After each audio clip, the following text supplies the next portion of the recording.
भाई, आज गागरिया की इस सभा के अंदर विराजमान तमाम 36 कौम की वो जनता जिसने ये ठान लिया है कि हमारे सरल सौम्य स्वभाव के आदमी उम्मीदवार जी को दिल्ली पहुंचाना है, वो जनता जो इस मंच को मजबूत करती है और इस मंच पर जितने सम्मानित जन बैठे हैं इनके मन में एक भावना पैदा करती है कि हमारे एरिया को आगे बढ़ाएंगे, इनकी भावनाओं पर चलेंगे लोगों की, तो ये हमारे साथ रहेंगे। इस पंडाल के अंदर अजरक वाला भाई भी बैठा है, इस पंडाल के अंदर सफेद साफे वाले भी बैठे हैं, लाल साफे वाले भी बैठे हैं, केसरिया साफा भी बैठा है, तमाम कौम का युवा बैठा है। जो विरोधी कहते हैं धर्म और जाति की बात, कांग्रेस ने ये कमाया, हमारे जितने नेता इन्होंने ये कमाया है, इस हार ने ये कमाया है। ये जो प्यार है ना, इसको संभालने की जिम्मेदारी भी हम युवाओं की। ये चुनाव महज उम्मीदवार जी को जिताने का नहीं है, ये चुनाव जो बीजेपी की ए और बी पार्टियां बनकर के हमारे बीच में चल रही है, इन ए और बी पार्टी के जो मंसूबे हमारे को तोड़ने के, जो मंसूबे हमारे को बिखेरने के, उन मंसूबों को रोकने का भी चुनाव है। हम सबको केवल 5 साल में एक बार ये जो पर्व आता है इसमें ही हिस्सा नहीं लेना है। 5 सालों तक कसम खा करके रखनी है कि प्रेम सौहार्द कैसे बने, वो कौन से मुद्दे हैं जिन पर बोला जाए, वो कौन से मुद्दे हैं जिन पर ताली बजाई जाए, जिनके सवाल नेताओं से पूछे जाए।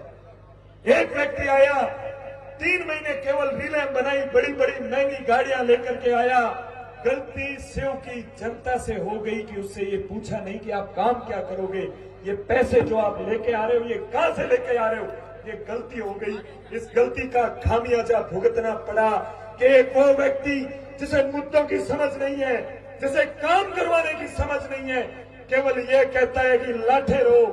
अब समझ में आया, उसने ये कहा था कि मैं तो जीत के दिल्ली, लंदन, जयपुर घूमना, आप इस भुगतना, आप खुद लाठे रहना, मेरे पास कुछ नहीं है। ये कहने का मकसद था उनका। जिसकी सरकार के अंदर हारा हुआ व्यक्ति 20 से 25 हैंडपंप लेके आ जाता है और जिसको जीते हुए को 2 हैंडपंप मिलते हैं, इसके पीछे का कारण समझो। ये केवल नारेबाजी या मजाक का मुद्दा नहीं है, ये मुद्दा है कि बीजेपी अपने आदमी से सौदेबाजी करना चाहती है। इस देश का प्रधानमंत्री कुछ दिन पहले इस चुनाव के अंदर एक भाषण देता है मुसलमानों के लिए। 3 मुख्यतः उम्मीदवार अपने यहां से चुनाव लड़ रहे हैं, कांग्रेस पार्टी के अलावा इन दोनों उम्मीदवारों ने एक शब्द नहीं निकला, होठ सूख गए उनके, एक शब्द नहीं बोले नरेंद्र मोदी के खिलाफ। एक तरफ तो आप बात करते हो कि साहब हमारी तो पीढ़ियां साथ में निकली है, हमारे अंदर अपनापन है, दूसरी तरफ तुमने नरेंद्र मोदी की इतनी बड़ी बकवास का कोई जवाब नहीं दिया, इन मुसलमानों के साथ खड़े नहीं रहे, तुम कम से कम अपनापन तो दिखाते, उनके खिलाफ जो बोला है उसके खिलाफ खड़े रहते, लेकिन वो नहीं रहे क्योंकि अंदर ही अंदर इनकी साठगांठ है। जो भाई बाड़मेर की बाजार में घूमते हैं उनको कहना चाहता हूं, बाड़मेर के अंदर अब एक पोस्टर चल रहा है कि दिल्ली में नरेंद्र और बाड़मेर में रविंद्र। ये साठगांठ नहीं है तो और क्या है? क्या है अगर ये साठगांठ नहीं है तो? चुनाव नजदीक आते ही हमारे सबसे वरिष्ठ नेता जिन्होंने 10-10 चुनाव लड़े, उनको आज सुबह किसी ने पीछे चौधरी नाम लगाए और धमकियां दे दी। पुलिस प्रशासन उनके खिलाफ कुछ नहीं कर रहा है।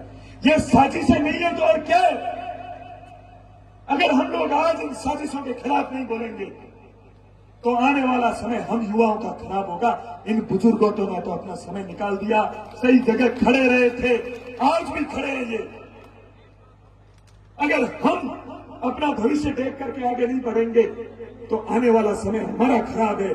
चुनाव में अपनापन दिखाएंगे, अच्छी अच्छी भाषण देंगे। वो जो कहता है मैं मास्टर का बेटा हूं, उसके चढ़ने के लिए हेलीकॉप्टर आगे और अपन बैठे तालियां बजा रहे। ये हेलीकॉप्टर ऐसे ही नहीं आए साहब, उनके लोग पोस्टें डाल रहे हैं कि हमने बद्री वालों ने हमारे हेलीकॉप्टर भेजे। वो बद्री जो 60-60 हजार में हमारे घरों में पहुंची है, उसका ठेकेदार इनके लिए बद्री से हेलीकॉप्टर भेज रहे हैं और अपन उनसे सवाल नहीं पूछ रहे। इस चुनाव के अंदर आप हरा दोगे तो ये तीसरे वाले भी जो यहां से विधायक है ना, ये कभी भी किसी सदन में पहुंचने लायक नहीं रहेंगे, क्योंकि 5 साल तक बीजेपी भी इनको पीछेगी। ये जो अभी खास बने हुए ना, एक दूसरे के गले में हाथ डाल के घूम रहे ना, ये भी इनको पीछेंगे। 5 साल ये इस जनता का काम भी नहीं करा सकेंगे, उस दिन ये कहीं भी जाने लायक नहीं रहेंगे। ये मजबूती आप सब लोगों को रखनी पड़ेगी।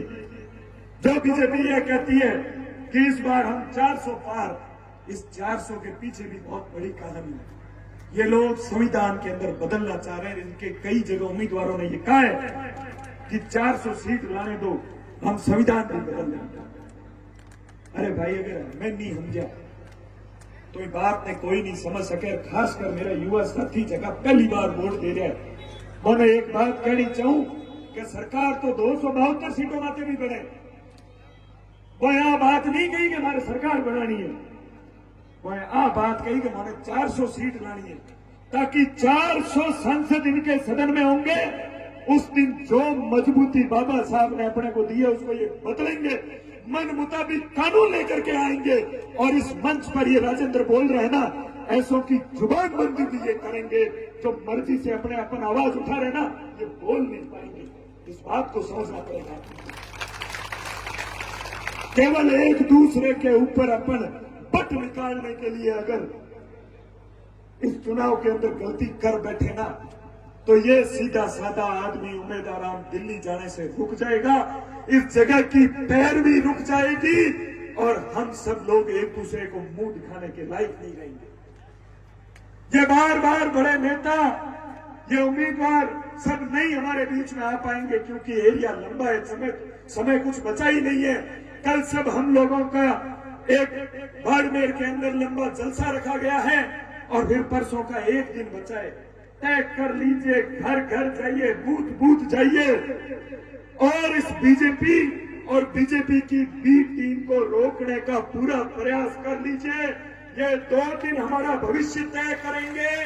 ये 2 दिन हमारा आने वाला भविष्य अच्छा होगा या खराब होगा, इसको तय करेंगे। साथियों, इस बात को अगर हम नहीं समझ पाए तो चाहे शिक्षा के मुद्दों पर बात करें, चाहे डीएनपी पर बात करें, चाहे यहाँ के पानी और सड़कों की बात करें, किसी मुद्दे पर बात करने के लायक नहीं रहेंगे।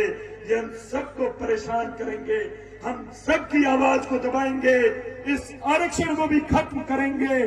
क्योंकि इसी तीसरे आदमी से मीडिया ने एक बार पूछा था आरक्षण के बारे में आपका क्या कहना है, तो इन्होंने कहा था साहब आरक्षण तो कम होना चाहिए, बंद हो जाना चाहिए। एक बार हाथ उठा करके बताओ आरक्षण से फायदा हुआ या नहीं? हाथ उठा करके बताओ आरक्षण से फायदा हुआ या नहीं हुआ है? हर व्यक्ति जो पिछड़ा हुआ था, जो जातिगत भेदभाव झेलता था, वो व्यक्ति, उसको सरकारी नौकरियों में मौका मिला है, पढ़ने में मौका मिला है, फीस भरने में मौका मिला है। ये ताकत आरक्षण से दी है। हमारे अंदर जज्बा पैदा किया, यार अपने को भी नौकरी मिल सकती है, आरक्षण में इतने पद तो अपने होते ही है, इसलिए हम पढ़ने शुरू हुए। इस आरक्षण को भी ये खत्म करना चाहते हैं। साथियों, इस बात को ध्यान में रखिए। और एक बात और कह रहा हूं, तीनों उम्मीदवारों से सवाल कीजिए अगर आपके बीच में आ रहे ना, इस मुद्दे पर, मोदी जी वाले मुद्दे पर जरूर पूछिए कि जब मोदी जी ने हमारे खिलाफ इतनी खराब बात करी, हम भी तो इस देश के नागरिक हैं, क्या मुसलमान इस देश का नागरिक नहीं है क्या? तो मुसलमान को खराब करना हक किसने दिया? सवाल पूछिए उम्मीदवारों से, क्या मुसलमानों को, हमारे को गलत कहा मोदी जी ने? रिकॉर्डिंग कीजिए और उनसे सवाल पूछिए कि हमारे को गलत कहा, उस पर आपका क्या कहना है? इनकी जुबान बंद हो जाएगी और वो बात सब जगह आपको फैलानी है। ये मैं आपसे निवेदन करने आया हूं। आप सबका इस जज्बे और इस मजबूती से आने के लिए धन्यवाद। मेरे शब्दों को आपने ध्यान से सुना, मेरी बात को ध्यान से सुना, इसके लिए आप सबका धन्यवाद। जय हिंद, जय कांग्रेस।